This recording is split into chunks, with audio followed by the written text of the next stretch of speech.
Dumating na ang labi ni dating AFP Chief Delphine Bangit sa Campo Aguinaldo.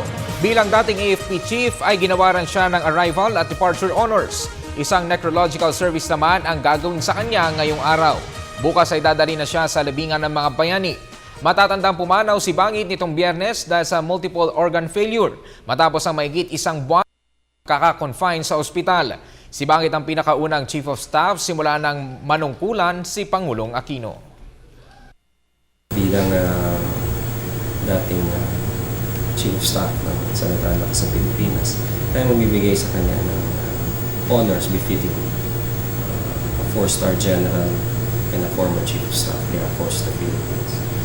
Dumating siya ngayon dito at sa GHQ Canopy, doon siya ilalagay at doon na rin ang necrological service para sa kanya. Until when po siya mag-stay?